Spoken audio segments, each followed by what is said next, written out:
Dudas de la clase pasada. Dijimos la clase pasada, bueno, estuvimos viendo como la estructura y composición del músculo. Que si tomamos un músculo en específico o individualmente, vamos a ver que el músculo está dividido en tres porciones, o que podemos dividirlo o estudiarlo en tres porciones. El músculo como un órgano completo y que éste está dividido en fascículos. Y al mismo tiempo los fascículos están divididos en fibras musculares, en pequeñas fibras. Yo les había comentado que las fibras las pueden visualizar ustedes cuando están comiendo carne, pues son esas tiritas. Esas tiritas, pues básicamente es la parte funcional del músculo, lo que tiene la contracción. Bueno, en realidad la parte estructural y funcional del músculo se llama sarcómero, pero ese se ve literal a nivel microscópico, ¿no? Entonces todavía no nos metemos en eso. Pero bueno, em, así a grandes rasgos tenemos a las fibras musculares que son las que se contraen y generan el movimiento. Entonces, dicho de otra forma, o de lo más pequeño a lo más grande, el músculo está constituido por fibras musculares que se agrupan en fascículos y los fascículos se agrupan y forman el músculo. Y todas estas estructuras que les comento están separadas o divididas. Epimicio rodea al músculo individual, el perimicio rodea o separa a los fascículos y el endomicio rodea individualmente a cada una de las fibras.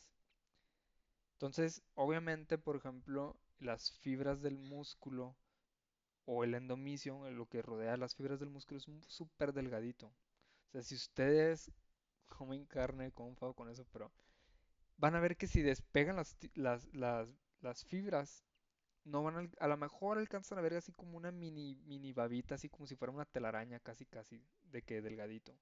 Pero ese mismo como telaraña, si lo quieren ver así, pues es lo que permite que estén pegadas. En el caso del perimicio es un poquito más grueso porque ahí vamos a encontrar vasos sanguíneos y nervios y, y como separa pues una estructura un poquito más grande sí se alcanza a apreciar más fácil. O sea, si hacen el corte ustedes se alcanza a apreciar. Y pues el músculo sí, ¿no? Por ahí levantaron la mano Emily.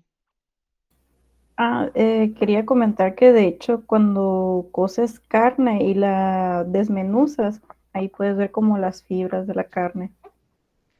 Sí, a ver si les pasa a ustedes, eh, pero ya después van a comer pollo asado, no sé, algo y van a estar buscando o definiendo qué órgano es. ¿Qué músculo? Bueno, al menos los músculos no, porque si son muchos y está más complicado, ¿no?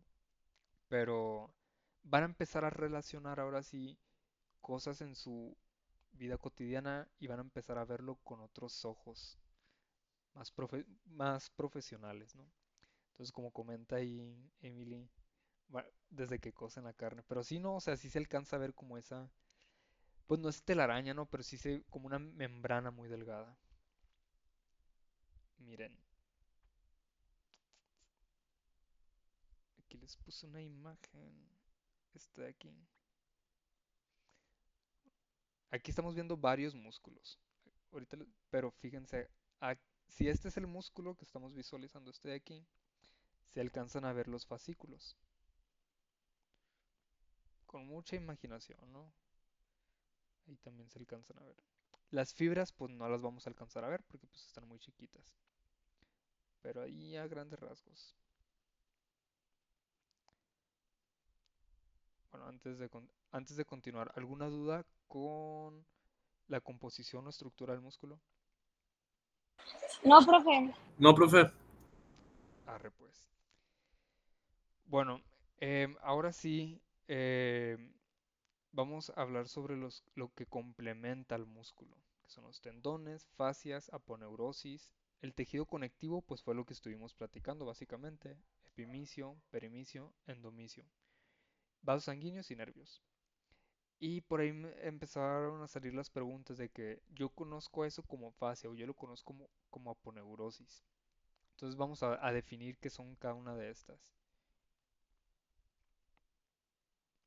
Bueno, en el caso de los tendones sirven de inserción, sirven de anclaje. los músculos, como su función es un tejido contráctil, para hacer la contracción, o sea, para hacer el, pues sí, la fuerza, necesita que esté anclado. Entonces, se, se anclan a partir de un tejido que también es tejido conectivo, muy rico en colágeno, pero está súper denso ese colágeno. Es una estructura muy rígida que permite precisamente soportar la contracción. Por ejemplo, uno de los tendones más fuertes, pues es el tendón de Aquiles que le dicen. Tenemos los músculos de los gemelos. Esta es imagen de humano, ¿no? Pero pues sirve muy bien para representar, por ejemplo, un tendón. Aquí abajo, uy, aquí abajo pues vamos a tener los metatarsos. Bueno, no puedo dibujar con este mouse. Aquí abajo tenemos los metatarsos. Entonces, básicamente, el tendón o los músculos se anclan a los metatarsos a través del tendón. Entonces, si se fijan, es como una transición de la parte roja, que es el músculo, la parte contráctil, a la parte blanca, que esta parte no es contráctil, simplemente sirve como de anclaje. Funciones: conectar músculo con hueso. Pues básicamente eso, ¿no? Y pues los vamos a ver de muchas formas y tamaños. Bueno, no muchas formas no, porque cuando cambia de forma, cambia de nombre. Pero vamos a ver de muchos tamaños y de muchos grosores. Pues el más fuerte o el que más fuerte se me viene a la mente, pues es el tendón de Aquiles. Y ustedes mismos lo pueden sentir. O sea, toquen su talón y arribita van a sentir como pues una estructura delgada, eh, cilíndrica. Si continúan eso hacia arriba, pues van a encontrar sus músculos. Entonces, si le damos un poquito de zoom, vamos a encontrar, por ejemplo, una estructura muy similar a las fibras musculares. Así se ve una fibra muscular también a nivel microscópico. Pero pues en este caso, en vez de las proteínas de actina y miocina, que son las que generan la contracción, vamos a encontrar eh, colágeno trenzado y acumulado. Y recuerda un poquito esto como si fueran el músculo, fascículo y tendón, si se fijan. Pues simplemente que en vez de ser músculo, pues ahora va a ser tendón. Pero es la misma como organización. ¿Dudas, comentarios con tendón? Profe, ¿podría repetir eso otra vez, por favor? No lo comprendí bien. Ah, ok, sí. Eh, Miren, si se fijan, por ejemplo, en el músculo, tenemos una transición de casi casi se ve como si fuera una transición incluso como en el color. Aquí en el dibujo, pero también en vivo. Y básicamente esto es porque mantienen la misma estructura o la misma organización. O sea, esto se asemeja un poquito a lo que vemos con el músculo, fascículo y fibra. Pero pues aquí es lo mismo, nomás que es un tendón. Fascículo, fibra. Bueno, tendón, fascículo, fibra. Y pues la composición cambia, ¿no? En la proteína principal de los músculos es la miocina y la actina, que son las que se contraen. Y en el caso de los tendones, pues básicamente es puro colágeno. Pero igual, el colágeno es una proteína fibrosa, alargada, eh, pero igual va a estar conectado y rodeado de estructuras similares al epimicio, endomicio y perimicio.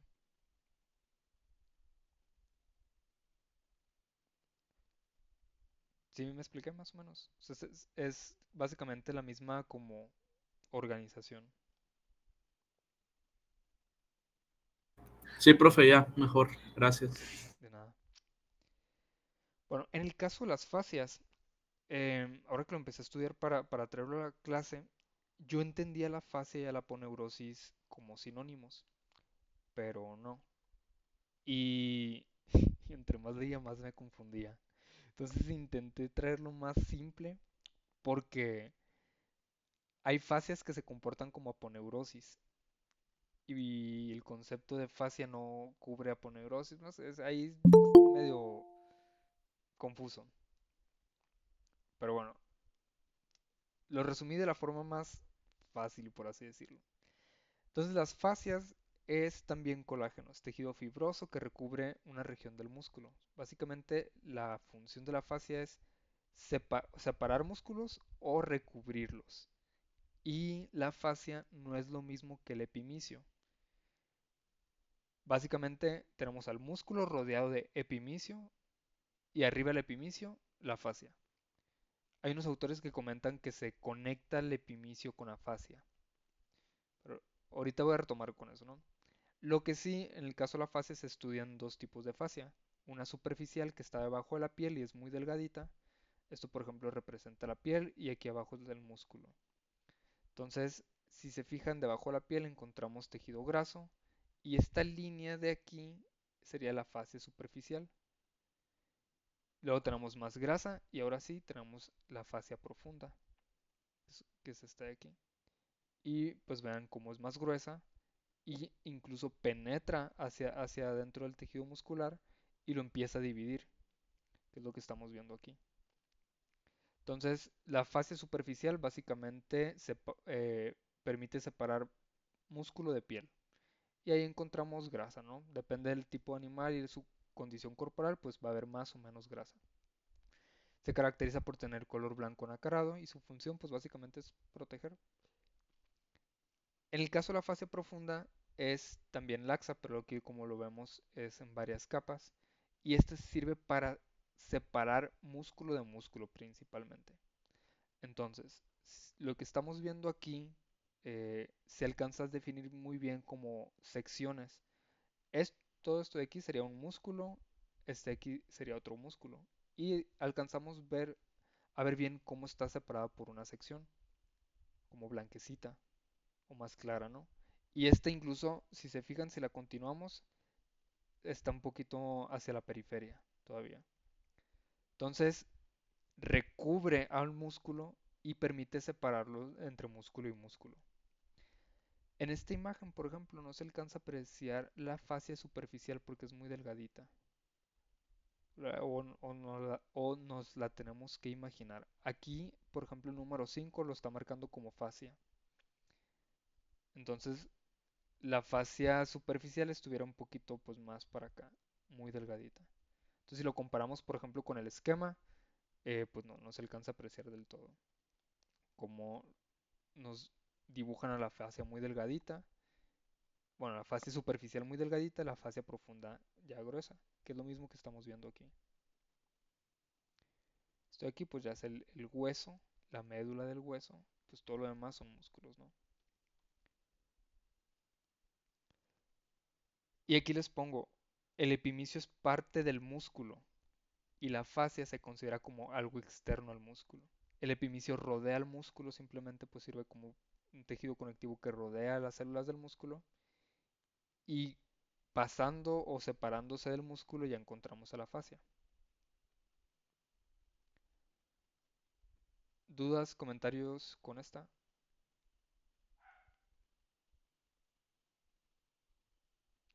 No, profe. Ok. Bueno, em, encontramos fascias, por ejemplo, también todo lo que alcanzan a visualizar, por ejemplo, aquí como más clarito. Lo rojo o café, no sé qué color lo vean, pues es músculo, ¿no? Pero vemos, por ejemplo, estas zonas que son como blancas. Estas zonas blanquecinas son fascias que están recubriendo o permite hacer como inserción para los músculos. Entonces, el músculo tiene un origen en estos casos, por ejemplo, insertándose en los huesos y luego terminan en forma como de fascia. O sea, como es un tejido conectivo que termina recubriendo una zona. Por ejemplo, aquí, estas le conocen como fascia lumbar, parte fascia torácica, esta le dicen fascia lata. Aquí vamos a encontrar una fascia glútea, pero en esta imagen no se alcanza a ver. Pero sí, fíjense cómo rodean algunas zonas y es muy evidente.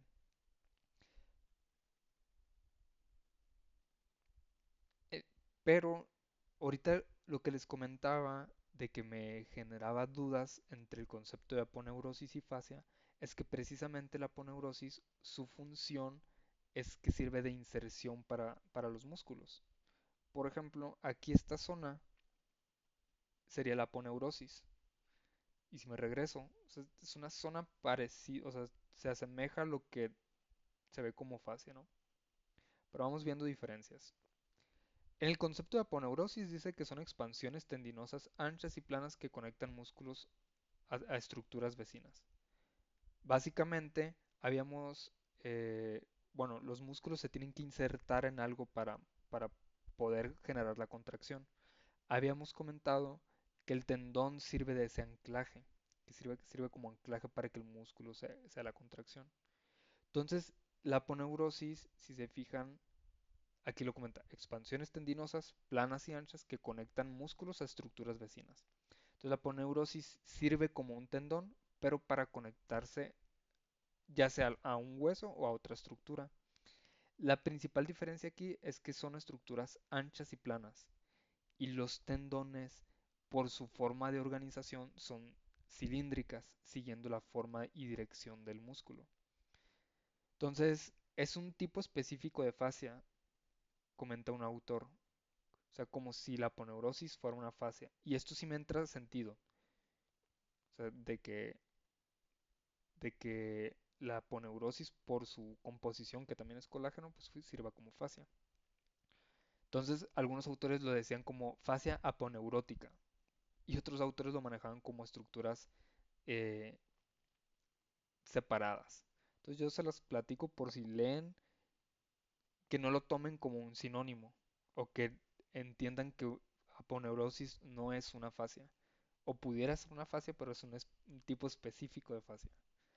Básicamente la aponeurosis, pues sí, es tejido conectivo, pero que sirve como si fuera un tendón. Dice, es frecuente en zonas donde un tendón cilíndrico no es funcional, por ejemplo, en los músculos abdominales. Aquí es, bueno, aquí se alcanza a ver como si fuera un cilindro, ¿no? Como una línea, que es la línea alba, pero tiene como un origen más lateral. Aquí estamos viendo cómo el músculo se está insertando en toda esta zona y es una zona pues alargada longitudinal y aquí sería como, aquí entra el concepto de aponeurosis. Entonces básicamente es un tendón plano que permite a ciertos músculos anclarse. Entonces sirve de inserción o punto de origen para músculos. ¿Dudas, comentarios con esto?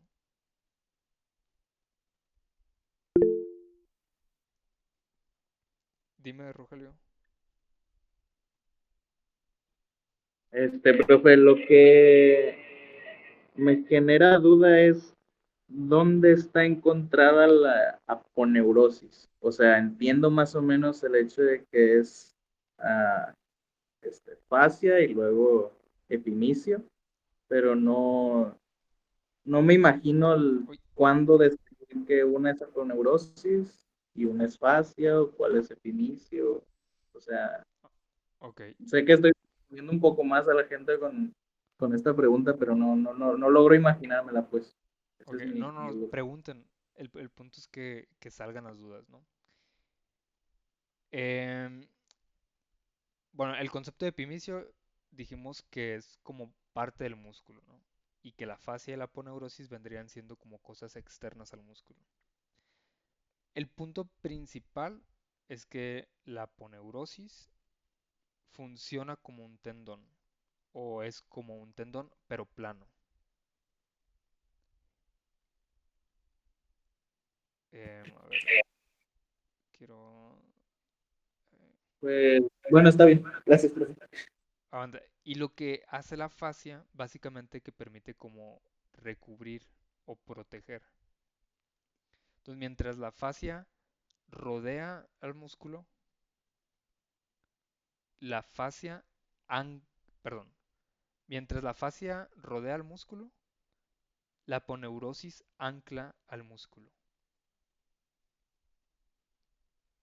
¿Sí me explico? ¿Cómo? Uno lo abraza y otro lo fija, pues. Ajá, sí, La fascia lo abraza y la aponeurosis lo fija. exactamente. Ah, muy bien. Sí, miren, prefiero yo que ustedes pregunten porque de repente yo tengo una forma de explicar las cosas que no hallo las palabras como para que se entienda, pero sí muy bien. Entonces quedamos con que la fascia abraza los músculos, los rodea, los separa y las aponeurosis las anclan. Entonces mi duda, o lo que a mí me confundía, o ya no sé si decírselas, que por ejemplo estas de aquí les digo que son fascias, pero funcionan como aponeurosis, porque permite que se ancle. Por ejemplo, aquí en esta transición de músculo a fascia, pues al músculo le está sirviendo como anclaje. Y aquí es cuando unos autores empiezan a definirla como fascia aponeurótica. Entonces, una fascia con función de aponeurosis. Y por el que se complican tanto, pero bueno. Y de hecho, antes sí se manejaban como sinónimos. Pero yo no entiendo cómo les encanta complicarnos a los anatomistas. Pero no, pues en realidad todo esto tiene un porqué, ¿no? Eh, el ponerle nombre y definir bien las cosas, pues permite conocer mejor al cuerpo y sus diferentes funciones, etcétera. Sí entiendo el porqué, ¿no? Es queja, pero no en serio. Dudas, comentarios con fascias, aponeurosis, epimicio, endomicio. Bueno, algo muy importante también a estudiar en los músculos es que tienen siempre un origen y una inserción. Como han estado visualizando, los músculos tienen una dirección y esta dirección es muy importante porque define hacia dónde es el movimiento. Y en este sentido, el que se estudian, por ejemplo, también el origen del músculo y dónde se insertan. Porque así como el músculo tiene una dirección que va a definir el movimiento, exactamente en dónde se origina y en dónde se inserta define también el movimiento o define específicamente el movimiento que vamos a tener. Entonces dice, el origen y la inserción son los puntos de anclaje que permite que un músculo mueva un hueso o una articulación. Entonces aquí en la imagen pues están viendo que el origen casi siempre es más proximal y la inserción es más distal.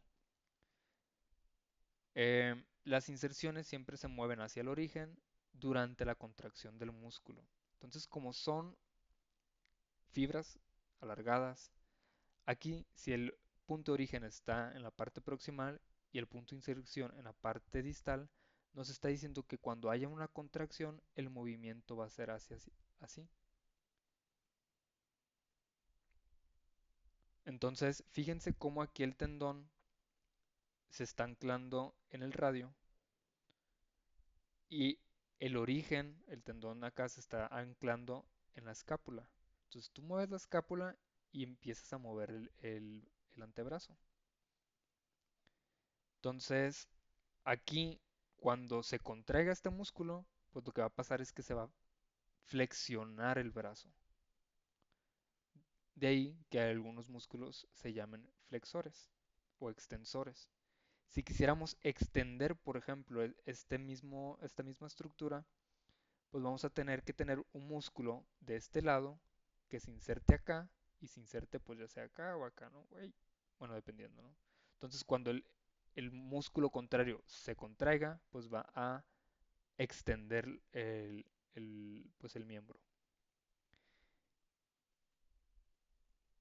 Y dependiendo de la constitución de la articulación, se va a definir el eje, por ejemplo, del movimiento.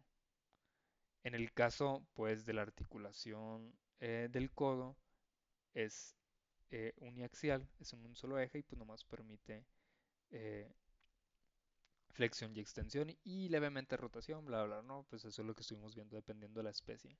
Pero aquí me quiero enfocar más que nada en el concepto de origen e inserción y cómo están trabajando los músculos.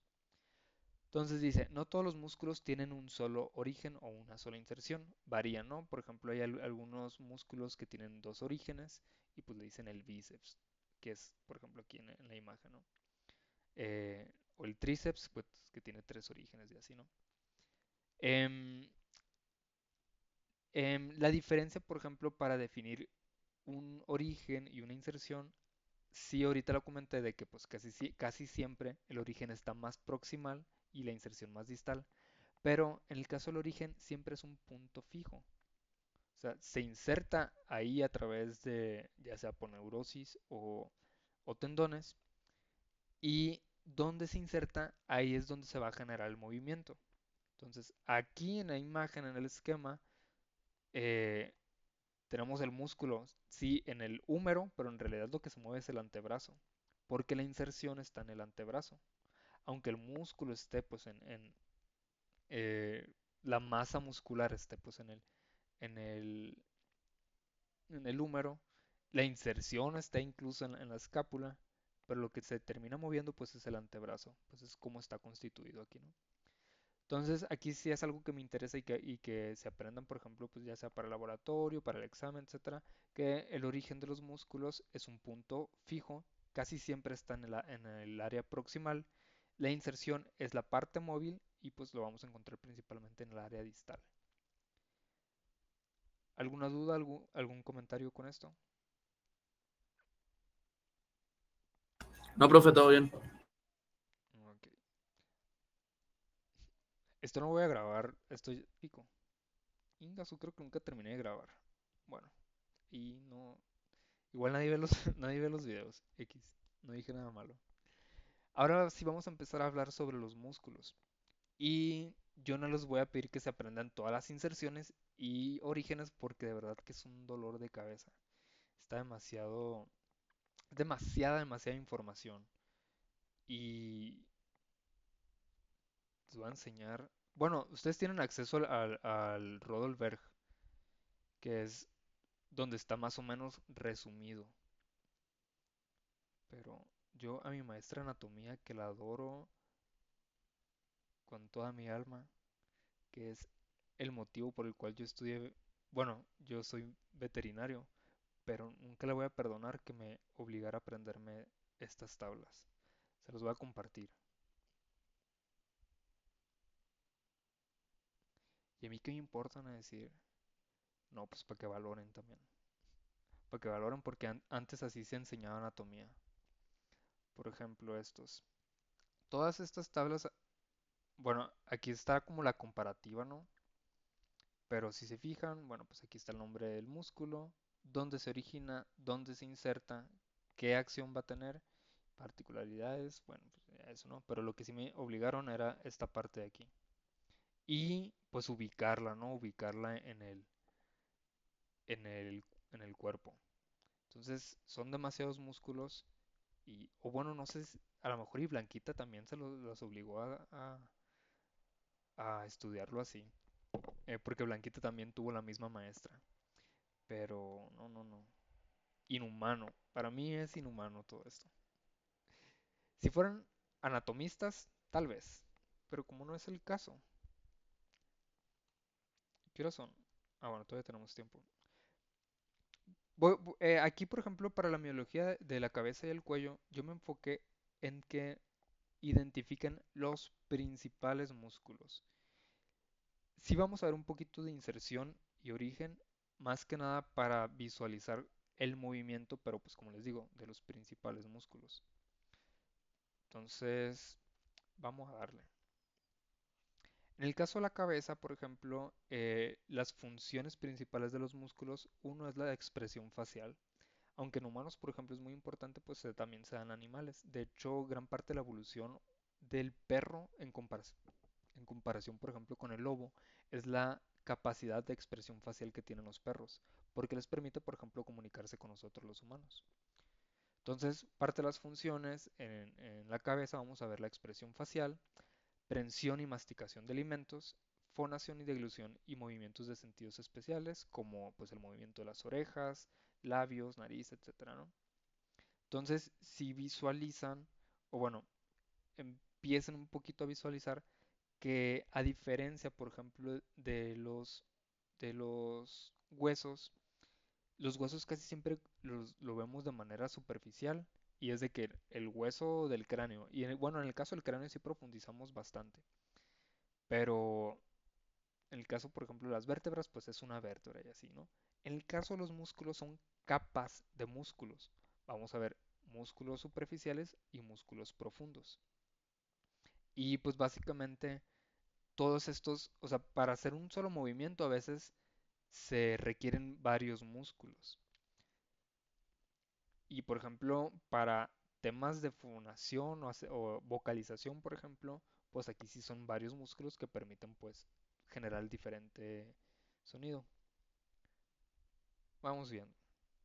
Pero bueno, hasta ahorita alguna pregunta o algún comentario.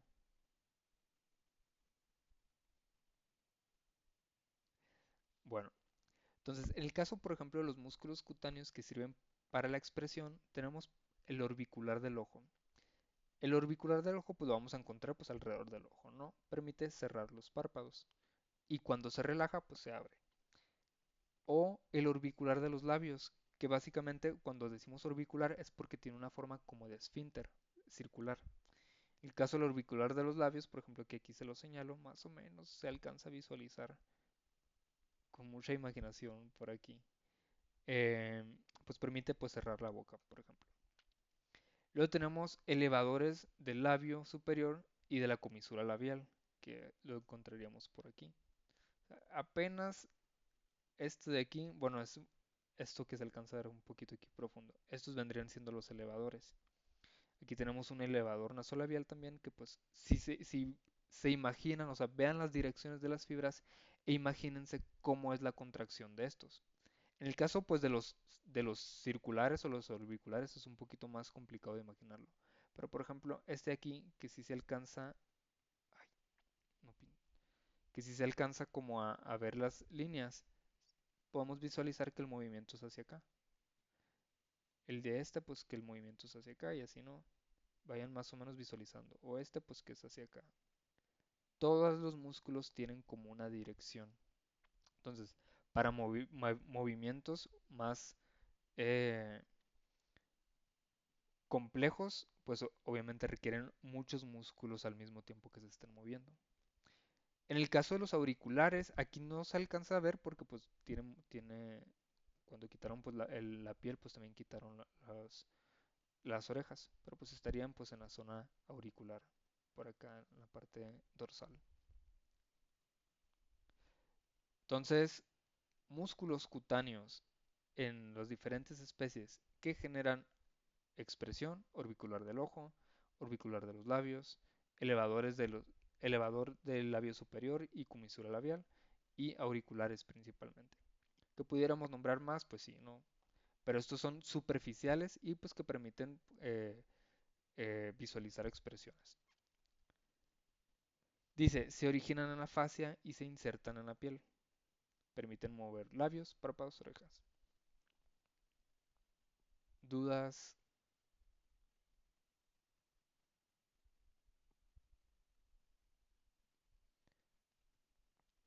Bueno, los otros músculos importantes a visualizar son los de la masticación. El más importante y uno de los músculos más fuertes en la cara, pues es bueno, el más fuerte en la cara, pues sí, es el macetero, que es el que tenemos en el cachete básicamente, ¿no? Aquí lo estamos visualizando. Y pues igual, vean las fibras, vean dónde se origina, dónde se inserta y visualizan más o menos cómo es el movimiento. Entonces tenemos el macetero, el temporal también, que pues tiene un origen en el hueso temporal. Y tenemos los digástricos, que son dos, pero aquí nomás estamos visualizando uno. Y el pterigoides, pero ese es interno, o sea, está más interno y ese no se alcanza a apreciar, que aquí está, ¿no? El pterigoides. Entonces todos estos pues permiten básicamente el movimiento de la mandíbula y pues masticación, ¿no? Entonces, por ejemplo, en el caso del macetero dice, eleva la mandíbula muy desarrollada en herbívoros, porque los vívoros, pues ya en el caso, por ejemplo, de las vacas que mastican demasiado. En el caso del el músculo, perdón, músculo temporal, eleva y retrae la mandíbula, más importante en carnívoros. Pterigoides, movimiento de trituración, hace movimientos laterales de la mandíbula. Y el digástrico, pues permite abrir la boca, ¿no? Si visualizan como si hubiera una tracción de este, pues básicamente pues la mandíbula se abre. ¿Dudas, comentarios con esta?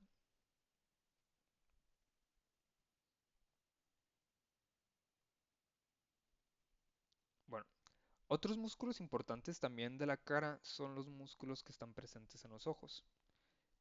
Los músculos, bueno, el ojo se mueve pues a través de músculos, ¿no? Y aquí los que se estudian son los músculos rectos, oblicuos y retractores. Y aquí pues más o menos nos los está diciendo. Básicamente los rectos, el recto dorsal pues lo estamos viendo en la parte de arriba, el recto ventral en la parte de abajo, los oblicuos pues un poquito más como, aquí sería, por ejemplo, el 7, bueno, un oblicuo dorsal, un oblicuo ventral, que aquí lo estamos viendo con el 1 y el 7.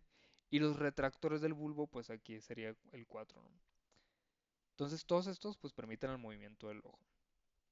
Y estos son pues más relativamente fáciles de aprender porque pues básicamente nos están diciendo el tipo de movimiento que van a generar y dónde se encuentran ubicados. Recto dorsal pues permite movimientos rectos del ojo y pues está anclado en la parte dorsal, etcétera. ¿Dudas con músculos del ojo?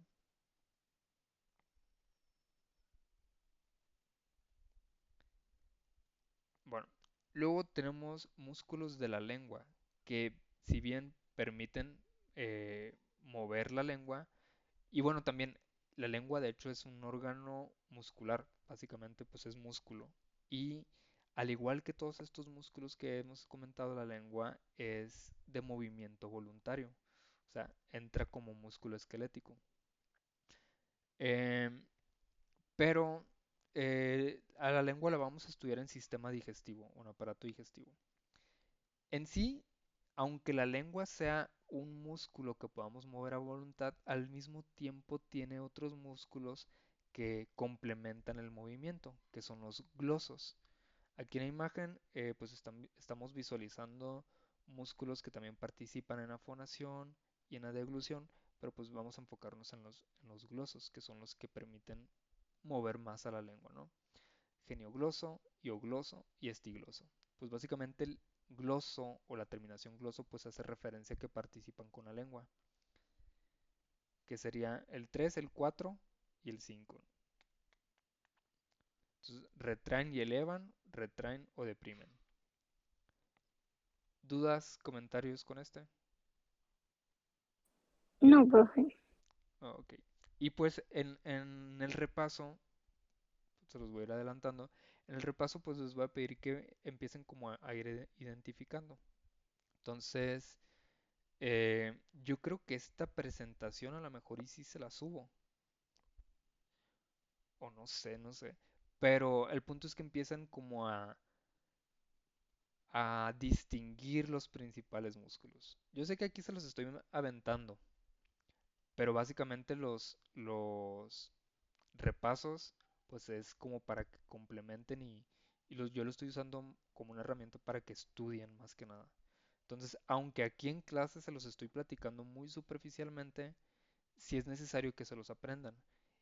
Y más porque les estoy dejando de que los principales músculos, no todos los músculos. Entonces, todavía no hago el repaso de miología, pero pues sí, va a incluir que empiecen como a identificar músculos en específico. De artrología pues no se los dejé porque pues si se saben los huesos, se saben las articulaciones. Bueno, en el caso de los músculos faringios y laringios permiten principalmente deglución, fonación y respiración. Varían, ¿no? Y por ejemplo, tenemos los músculos ioideos que están relacionados tanto a la lengua, la faringe y la laringe, y estos permiten gran parte de la fonación.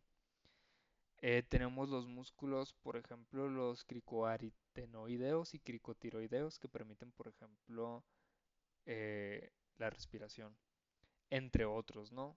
Eh, pero bueno. Aquí, por ejemplo, los que terminan con ioideo, por ejemplo, pues forman parte del aparato de ioides. Y los que terminan con faringeo, pues obviamente complementan, por ejemplo, las funciones de la faringe para la fonación. Y tiroideo, por ejemplo, este de aquí, pues tiene una relación pues con la tiroides. Y muchas veces los nombres, si se fijan, o hablan de su función, o con qué están relacionados, o hablan de su origen o su inserción. Por ejemplo, este esternotiroideo, pues básicamente tiene su origen en la región de la tiroides y su inserción en el esternón, y así sucesivamente.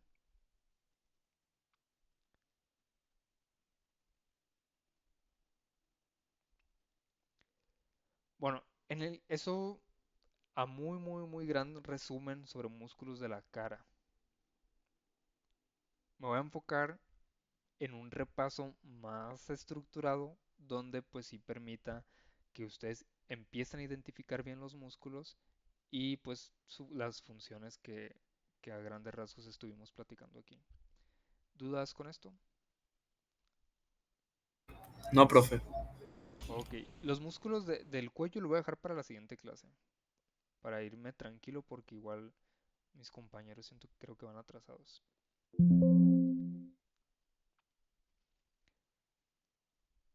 ¿Cómo se sienten